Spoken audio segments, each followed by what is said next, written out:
nina ekintu kye nnyongedde okuyiga mu bulamu bw'ensi nti buli muntu yenna Katonda yamutegekera destiny helper. Buli muntu yenna Katonda alina omuntu gwe yamuteekera agenda okumuyamba mu kaseera akazibu. Bw'otunuulira abakyala bano Aisha ne Aisha, stories zaabwe bw'oba tofunyeemu kyakuyiga oba oli awo si kye kiseera kyo ng'oyinza okuyigira ku stories z'abantu abalala.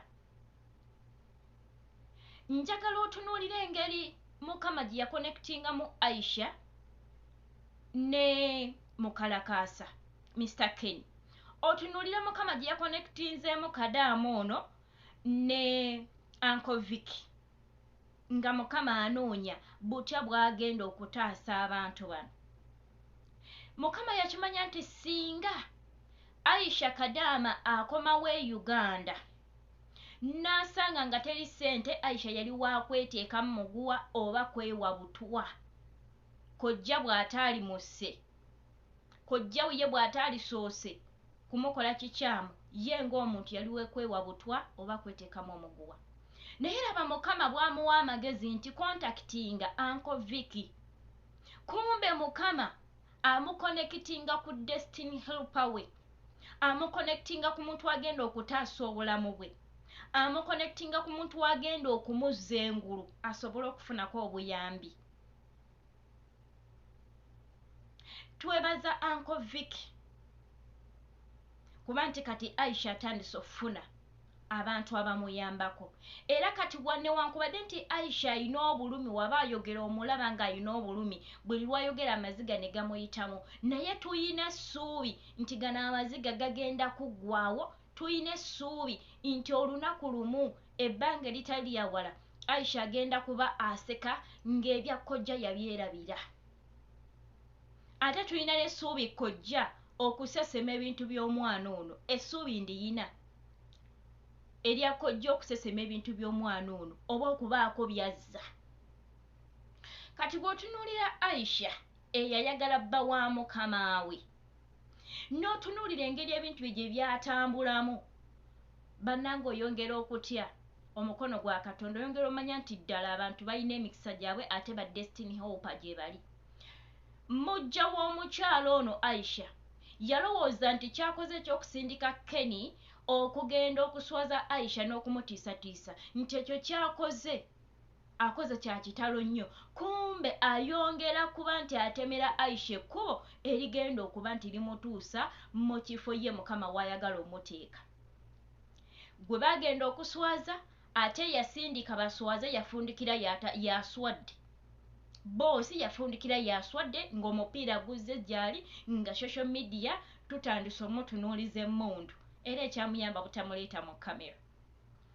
Gwe bagenda okuswaza n'aganja n'atandika okwagalwa mpaka bwe yafuna obuyambi nti Mr. Kenny ono yali yalina okusooka okuyambamu eyo embeera. Kati ate n'ategekawo abalala abagenda okubeera ne Aisha wagenda okufunira emirembe. Bannange, buli muntu wenna bw'otuukanga mu kaseera akazibu teweekolanga kikyamu. Saagala olowooze nti obulamu bwo bukomye. Eyo embeera etuuseewo ey'enzibu ate Mukama mwagenda okulagira ekitiibwa kye. Mukama mwagenda okwongera okukusitula oba oli awo akuwe oba akuteeke mu kifo gwe wootaalisobodde kwetuusa.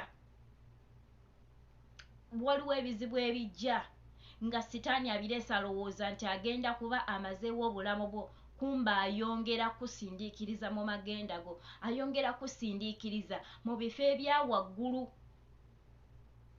Banenze nfuna okuyiga mu stories bwe ziti. Nzigoberera nenfunamu ebyokuyiga nendaba obulamu nga we butambula, nemmanya nti buli kintu kyonna tekijja nga tekiyina nsonga, nennyongera omanya nti buli kyonna ekijja ekizibu kyonna si buli ekijja nti sitaani yaba akireese. Oluusi Mukama akiganya kibeerewo, ye asobola okukukwatako osobole okumanya omukono gwe n'obukulu bwe. naye nga mbagala nnyo abalabi bange wonna wonna w'osinzira okulaba videos zange okola kyamaanyi nnyo nnyini ddala era nsaba Mukama Katonda akumpeera ennyo omukisa. Nyongera okujjukiza nti gwe atanaba kumanya nti osubscribinga nyamba onkonelekawo kagambo subscribe ate oyinza okulayikingako n'okomentinga nakyo kinzizaamu amaanyi.